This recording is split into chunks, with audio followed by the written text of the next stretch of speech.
So what's up guys, so ngayong video na to maglalagay tayo ng ilaw sa ating poultry. Yan, meron kaming 10 watts. So tatlong 10 watts ang ilalagay namin, pero according sa seminar talaga o sa ang iba ginagawa is 5 watts lang. Pero ito naman ay LED, so hindi naman siya ganun kainit. Hindi tulad ng tungsten of fluorescent na mainit siya. So ito 10 watts lang siya na LED. Sa tingin ko ay enough naman to para mapailawan yung ating 576 heads. Yung sa luma naming building, dalawang 10 watts lang kasi medyo maiksi yung building namin. Yan, so almost 2 years na yan, LED na yan, at still kicking pa rin, napapakinabangan pa rin. Yan, so meron kami ditong timer. Yan, yung timer na yan, ang lighting system namin, ang ginagawa namin, disclaimer lang, ito ay hindi, ito ay pamamaraan lang namin. Bali, nabasa ko na ang lighting system namin ay simula alas 6 ng gabi ng pagdilim, magsisimula siyang mag-ilaw hanggang 10 PM, then titigil ang ilaw, mag-start ulit ng 4 AM until mag-sunrise. So titigil siya, so automatically siyang mag-switch on, mag-switch off dahil dito sa aming timer. So ang purpose ng timer na yan ay multiple setting yan. Pwede siyang mag-on and off pagka nilagay mo lang sa setting niya na gusto mong mangyari. Meron din siyang currently na time ngayon, which is alas 2 ng hapon. So mamayang alas 6 ng gabi ay kusa siyang iilaw. Tapos mamamatay ng alas 10, then mag-i-start ulit ng alas 4 ng madaling araw hanggang lumiwanag na sa umaga. So dalawang ilaw yan. Ang ginamit naming ilaw ay yung warm light o yung medyo madilaw siya, kasi may nabasa ako na dapat ganun daw ang ilagay na ilaw. Wala namang siguro nagsasabing mali yung kulay puti, pero mas maganda raw yung ilaw na dilaw.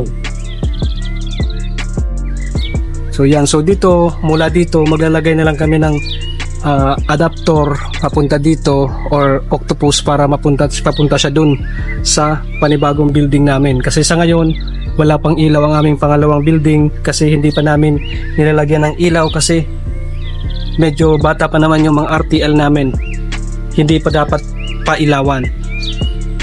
So from there gagawa kami ng extension, tapos nakakonect lang siya dun sa aming adapter o sa aming timer. So ang plano namin, maglagay ng 10 watts dito, tapos hahati-hatiin na lang namin banda sa gitna at sa pinakadulo.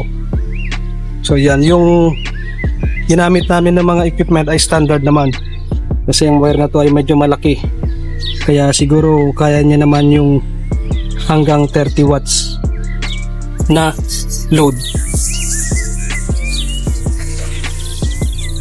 300 volts para tayong screw. So sa ngayon isa-set up lang namin, pero hindi pa namin papaganahin para kung sakali man na mag-start silang mangitlog, ready na silang lahat. So ito yung gagawin naming adapter or octopus. Mga branded naman to, mga Omni naman to. So from there sa ating timer, papadaanin natin dito para magbigay din ng ilaw dito sa ating bagong building.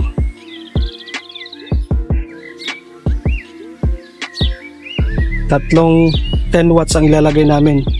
Ang plano na sana namin ay dalawa lang na 18 watts yung mahaba, kaso walang mahaba kaming nakuha, kaya ito na lang ilalagay namin, tatlong 10 watts.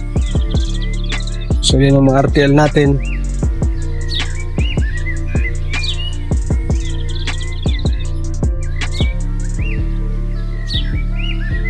So ganyan lang siya kaikli. Kaya tatlo ang binili namin para maging maliwanag siya. kasi 10 watts lang siya. Then tatlo, magiging 30 watts yung consume ng electric natin. Punta siya doon sa kabilang building.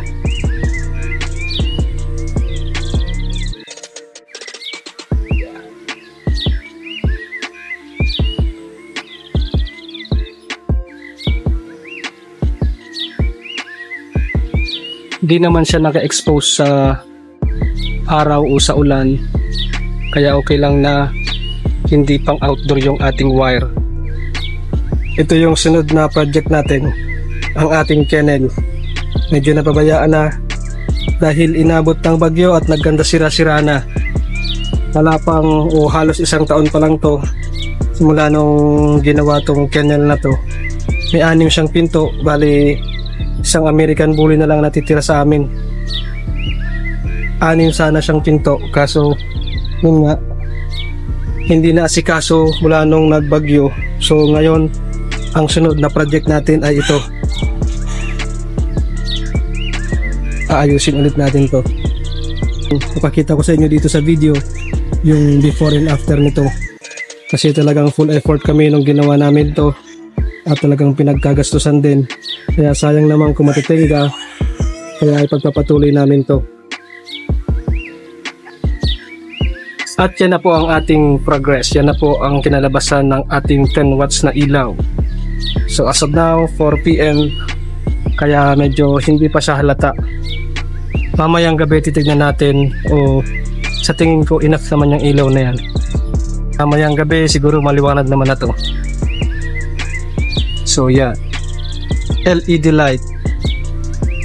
Sa gabi hindi siya mainit, hindi mainitin yung ating manok kasi LED naman siya. Then matipid siya sa kuryente, hindi tulad ng fluorescent.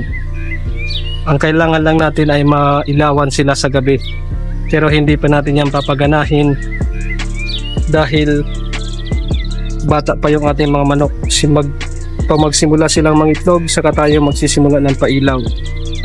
So ngayon 2 weeks na since nung dineliver ang ating RTL at hindi pa tayo nag-start ng pailaw. Medyo maliit yung ating nabiling LED lights, pero okay lang yan kasi tatlong piraso naman. Yan. So hanggang dito na lang muna ang video ito. Huwag kalimutan mag-subscribe at i-hit ang bell button para updated kayo lagi sa aming mga video about sa ating poultry farm.